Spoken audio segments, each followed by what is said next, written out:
Hello guys, welcome back to Salvo 1968 channel.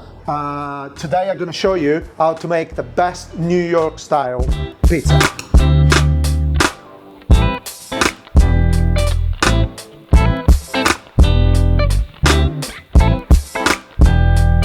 Right, so before we go through the recipe, please guys don't forget to like, subscribe, hit that bell, yeah? And for all the ingredients we're going to use today, you're going to find them down in the description, okay?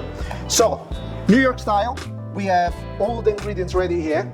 So, today we're going to use Casillo flour XL black, and that is white flour, quite strong, 380W, about 15 grams of protein, 400 grams of flour, so quite strong flour. Then we have sugar, 25 grams, salt, 32 grams, oil 20 grams, yeast 6.25, and water 775 milliliter. All right, remember to weigh the water always on a scale, because those jugs always a little bit wrong, yeah? And cold water. So the way that they make this dough down in New York is like really old style. They put everything in the machine. So you put on one side the sugar, on one side the salt, and then you slowly break your make sure all of it goes in. And slowly you break all the yeast inside. Then we go with all the water inside. We start the machine and we let it spin a little bit so ingredients can melt a little bit. As soon as it's past 1 minute, it's good to go. So you put it up, and we're good to go with all the flour in, yeah? You can see we're 7 minutes in, and we obviously always create that pumpkin. Around 12 minutes we put the oil on.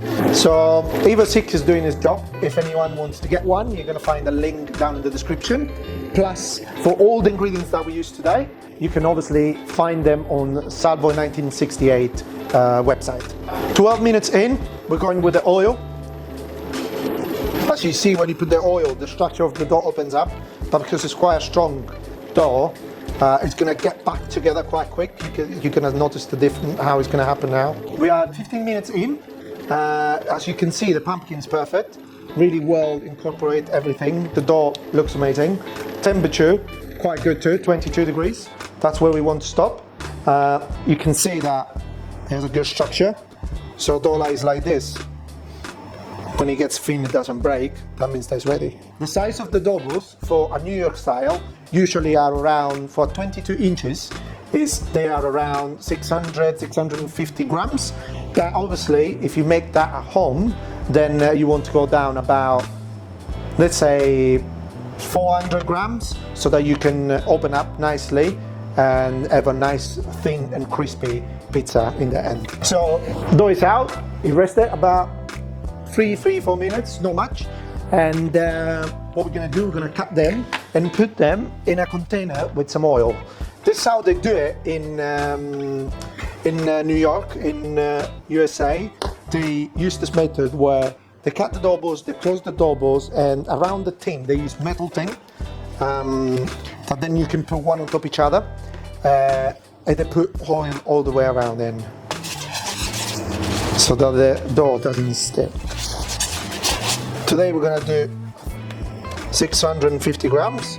Obviously I have a big oven in the back of me. So when we close this dough ball, you want to make sure that you don't leave much air inside. It's more like a low. So you want to make sure that all the air goes away and there is not much air left. Quite tight. And then always remember to do that pinch. If you find it difficult to do this, then you can do that, okay? Dough done in the tray, and you give a nice push. What we're doing with them, put some cling film around. You can leave it outside the fridge if you want for like a couple of hours or like an hour. but you don't have to. They can go straight in the fridge and then they're gonna be ready to use tomorrow. If you want to use them tomorrow, you can. After 24 hours, it's good. After 48 hours, they're better. After 72 hours, they're even better. So we put them in the fridge, and I'm gonna take my one that I made yesterday. Right, so that's the one that I made yesterday. We just had a little tidy up, as you can see, closing with a cling film. Then I took it out of the fridge before to use it today, around 25 minutes ago. You want to make sure you may put a lot of semolina, Rimacinata Casillo. When we go with the shaping, we slowly open up. Of course, I don't want to leave a big crust here, so we just go all over. You can go with one hand, or obviously we could two hands here. So first of all, you want to push that air out of it and make sure that it's nice and even everywhere, so you don't have bits that are more thin than others. When you reach this size here, there's about like a normal pizza. You can start stretching, so we can stretch like this, one hand and the other one stretch. Or what you can do as well at this point, you can put it on your fist and not too much on the edge. Start from the middle and then go around. Right? Cool. So I leave this in excess. I put my pizza here and then I take the peel. And what you want to do when you make this pizza, you want to finish it on top. Just put other. So you stretch your pizza, we put it on the peel, and then we go with the ingredients, yeah?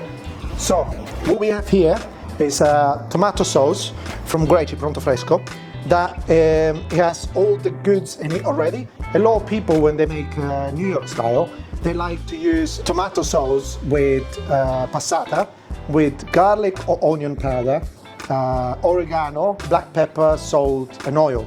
So that's the classic New York style tomato sauce. Then no one says that you can use pelati if you want, then pass it with a mulin, and with the mulin, so that you can take out a nice passata out of a Rega Gold or DOP if you want. But this one, because you want something that's more concentrated and less liquid, this one will do the job much better. Then we go with some Parmesan if you want it. Not everyone put it, but it helps to incorporate the cheese with the tomato. Then we're going to put some more after. And then there is two types of cheese that we can go for. So this one is shredded mozzarella. It's much more dry and it doesn't lose much water. There is no water, so it's perfect for New York style, for pizza that cooked more longer in the oven as well. And especially because when you cook a New York style, you want the slice to be really long and crunchy. So you don't want that slice to go like fluffy, that down. And what we're gonna do today, I'm gonna use some shredded mozzarella and some Filone mozzarella from Fior di Latte from Latteria Sorrentina. This one is Fior di Latte, yes, but it's not like a fresh mozzarella, fresh Fior di Latte that is full of water. It's still a little bit, but that's why I'm gonna mix them up to give it a little bit of extra taste.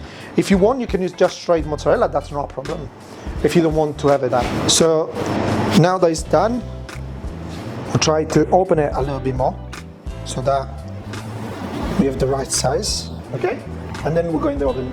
We're cooking around 320 degrees, and when we cook that,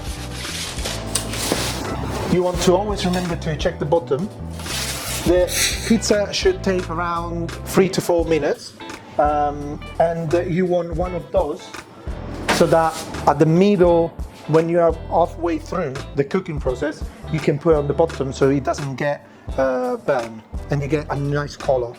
So in the meantime that the pizza's cooking, guys, don't forget to like, subscribe and hit the bell, yeah? And for all the ingredients we're using today, you can find them on Salvo 1968 website.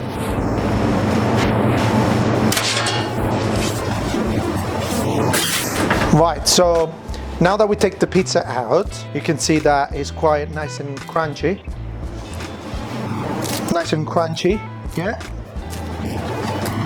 The color of the crust, it gets a lot of nice color because we have sugar in the dough.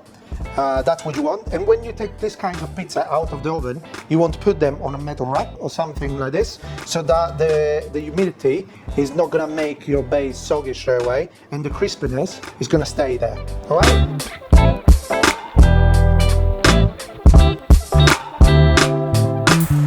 As you can see, perfectly structured, huge slice, big slice as New York ones, and straight up, nicely well cooked all over the bottom.